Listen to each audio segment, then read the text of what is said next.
देखिए हर खबर यहीं पर, सब्सक्राइब कीजिए TV9 भारतवर्ष।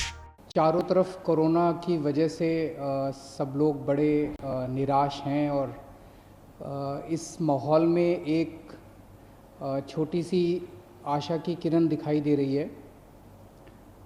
कुछ देशों में प्लाज्मा टेक्नोलॉजी का इस्तेमाल किया गया विदेशों में और उसके नतीजे अच्छे आए। आपकी जानकारी के लिए बता दूं कि कोरोना से मुक्ति तो तभी मिलेगी जब इसका कोई वैक्सीन बन जाएगा। वैक्सीन लगाने से जैसे दूसरे कई सारे वायरस की जो बीमारियां होती हैं, अगर उसका वैक्सीन आप लगा लें तो वैक्सीन लगाने से वो बीमारी होती नहीं है। तो इससे मुक्ति तो तभी मिलेगी जब वैक्सीन मिल जाएगा। लेकिन इस वक्त हमारे सामने दो चैलेंज हैं। एक चैलेंज तो ये कि किस तरह से हम कोरोना को फैलने से रोकें। उसके लिए हम ये सब कर रहे हैं, लॉकडाउन कर रहे हैं, सोशल डिस्टेंसिंग कर रहे हैं, क्योंकि ये एक दूसरे से फैलता है, ताकि इसको फैलने से रोका जाए।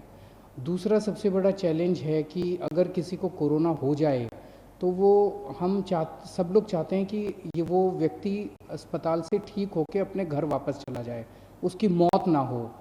और ये देखा गया कि अगर उसमें कोई और बीमारी हो, जैसे डायबिटीज़ है, हार्ट प्रॉब्लम है, सांस की कोई बीमारी है, कैंसर की बीमारी है, तो फिर उसके जीवन के ऊपर संकट आ जाता है और अक्सर कई केसेस में उनकी मौत हो जाती है। ऐसे केसेस में जो सीरियस पेशेंट्स होते हैं, उसमें अगर प्लाज्मा टेक्नोलॉजी का इस्तेमाल किया जाए तो उनके देखने में आया है कि उनके बचने के चांसेस बढ़ जाते हैं। ऐसा कुछ देशों में देखने को मिला। दिल्ली के हमारे कुछ डॉक्टर्स ने इसके ऊपर काफ़ी अध्ययन किया और इसका ट्रायल करने के लिए तैयारी शुरू की है। अच्छी बात यह है कि परसों हमने केंद्र सरकार से इसका ट्रायल करने के लिए परमिशन मांगी थी और परसों रात को हमें इसकी परमिशन केंद्र सरकार से मिल गई है। और अब अगले 3-4 दिन के अंदर हमारे डॉक्टर्स इसका ट्रायल करेंगे और ट्रायल करके देखेंगे कि ये कितना सफल होता है। अगर ये इसमें सफलता मिलती है तो ये हमारे लिए एक अच्छी बात होगी, क्योंकि फिर हम सीरियस पेशेंट्स को की ज़िंदगी बचा पाएंगे। मौत होने से लोगों को वैसे एक तो मौत तो ज़िंदगी और मौत तो ऊपर वाले के हाथ में है, हम सब लोग कोशिश कर सकते हैं। लेकिन अभी ये अगर सक्सेसफुल होता है, सफल होता है, तो फिर लोगों के चांसेस बच जाने के चांसेस बढ़ जाते हैं। लेकिन अभी मैं साफ साफ कर दूं कि ये केवल ट्रायल स्टेज पे है और ये सफल होगा कि नहीं होगा ये अगले हमें 4-5 दिन के अंदर डॉक्टर्स जब ट्रायल करके देखेंगे तो पता चलेगा। ये टेक्नोलॉजी क्या है? इस टेक्नोलॉजी में जिस व्यक्ति को कोरोना एक बारी हो जाता है, वो जब ठीक होता है तो उसके शरीर में, उसके खून में एंटीबॉडीज़ डेवलप हो जाते हैं। ये एंटीबॉडीज़ उसको ठीक होने में मदद करते हैं। तो ऐसा व्यक्ति जो कोरोना से ठीक हो गया, उससे वो अपना रक्तदान करता है। उससे जैसे हम ब्लड डोनेशन करते हैं, ऐसे ही ठीक हुए कोरोना के व्यक्ति से रक्त लिया जाता है। 1 बोतल खून देता है वो, और उसमें से, उसके खून में से प्लाज्मा निकाला जाता है और वो प्लाज्मा को एनरिच किया जाता है और उस एनरिच्ड प्लाज्मा को किसी दूसरे पेशेंट में इंजेक्ट कर दिया जाता है। उसके पेशेंट में दूसरे पेशेंट में जो भी बीमार है उसमें डाल दिया जाता है। तो उसके नए पेशेंट में वो प्लाज्मा के एंटीबॉडीज़ चले जाते हैं और उसके अंदर ठीक होने वाले एंटीबॉडीज़ डेवलप हो जाते हैं। तो इस तरह से ये टेक्नोलॉजी काम करती है। हम सब लोग प्रार्थना करते हैं कि हमारा ये ट्रायल सक्सेसफुल हो।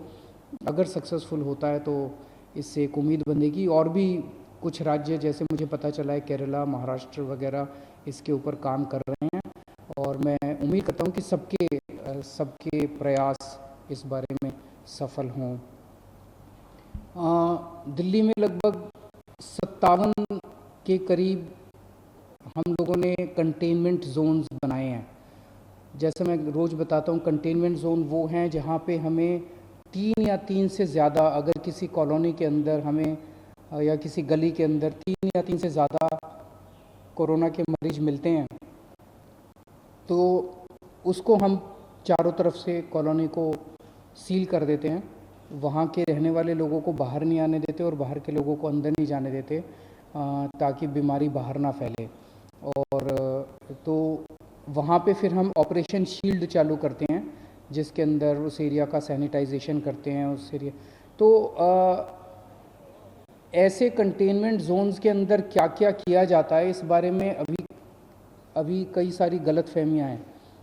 क्योंकि मेरे पास बहुत सारे फ़ोन आते हैं, बहुत सारे मैसेजेस आते हैं, और अक्सर मैसेज ये आता है कि सर हमारे एरिया को कंटेनमेंट जोन तो बना दिया, लेकिन अभी तक हमारे यहाँ पे कोई भी सैंपल लेने नहीं आया हमारा।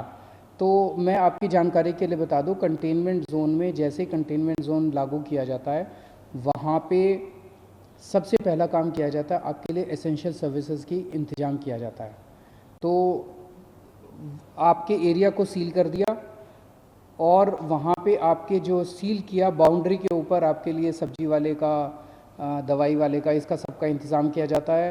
पुलिस वाले व्हाट्सएप ग्रुप बनाते हैं, व्हाट्सएप ग्रुप के अंदर आप लोग लिखते हैं कि हमें ये वाला सामान चाहिए, वो वाला सामान आपको मुहैया कराया जाता है। तो एक पहला काम किया जाता है, एसेंशियल सर्विसेज का इंतज़ाम किया जाता है।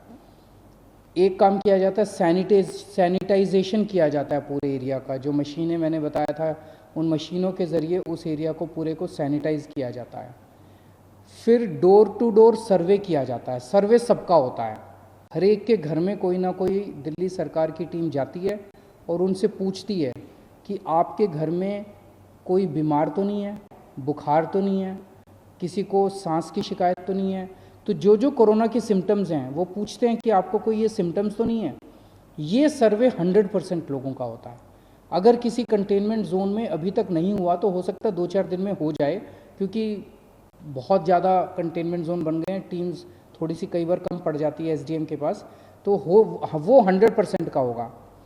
जो लोग सिम्टम्स मिलते हैं जिन लोगों के कोरोना के, उन लोगों का केवल सैंपल लिया जाता है। तो लोग ये उम्मीद ना करें कि किसी भी, परसों मैंने एक खबर पढ़ी थी जिसमें एक एरिया के कंटेनमेंट जोन के लोग कह रहे थे कि जी हमारे यहाँ तो एक भी आदमी का सैंपल नहीं लिया गया। और तो जब उनके पास गए तो उन्होंने कहा हाँ, हमारे यहाँ सर्वे करने तो आए थे, सैंपल लेने नहीं आए। तो सैंपल सबका नहीं लिया जाता है, और इसके अच्छे असर पड़ रहे हैं, क्योंकि दिलशाद गार्डन का हमने देखा कि किस तरह से वो 15-20 दिन हो गए और वहाँ पे कंटेनमेंट जोन में अब एक भी केस नहीं आया। वसुंधरा एनक्लेव में 15 दिन के करीब हो गए इसको भी कंटेनमेंट जोन को बने हुए, अब एक भी केस नहीं आया। खिचड़ीपुर की 3 गलियों को लॉक किया था हम लोगों ने, सील किया था, कंटेनमेंट जोन बनाया था, वहाँ से भी एक भी केस नहीं आया। तो ये अभी तक एक्सपेरिमेंट, अभी हम लोगों का प्रयास सफल रहा है।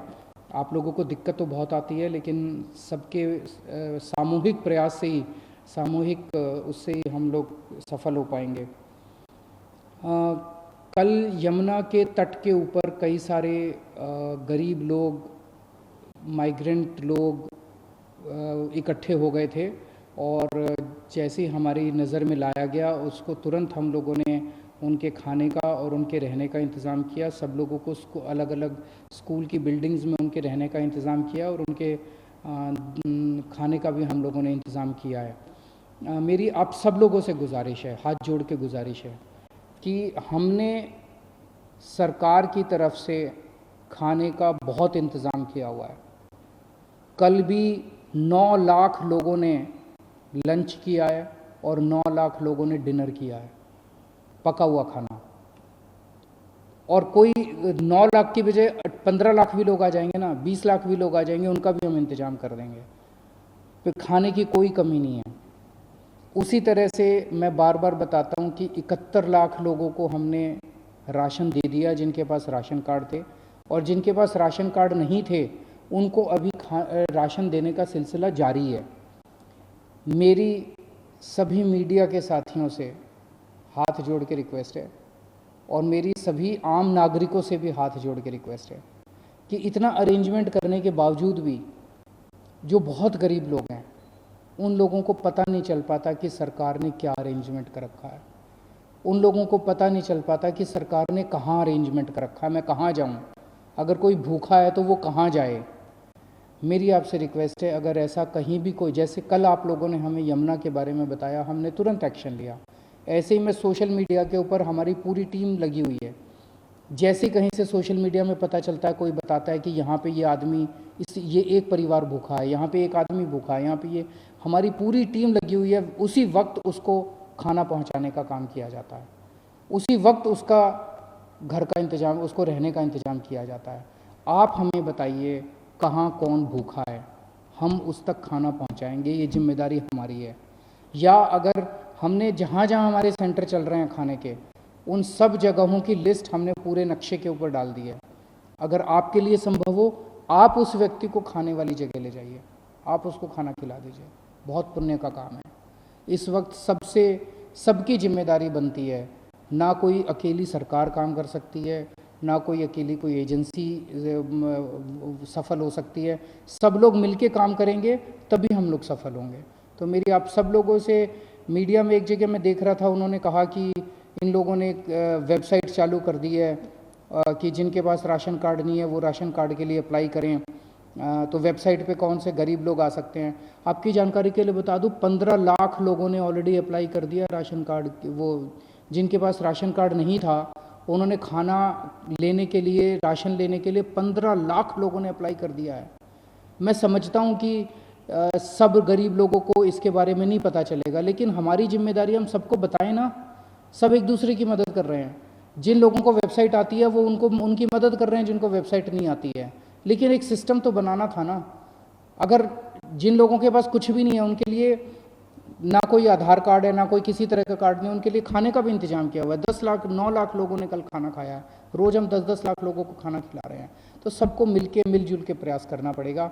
आप ऐसे लोगों को ढूंढिए जिन तक खाना नहीं पहुंच रहा, हम उन तक खाना पहुंचाएंगे। और एक कई सारे लास्ट वीक ऑफ मार्च और फर्स्ट वीक ऑफ अप्रैल में कई सारे कोरोना के मरीज दिल्ली में आए थे।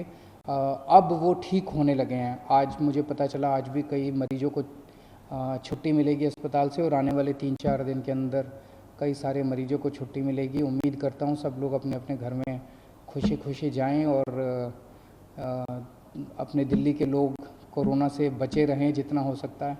बहुत बहुत शुक्रिया। फिक्र आपकी, सोमवार से शुक्रवार रात 9 बजे सिर्फ TV9 भारतवर्ष पर।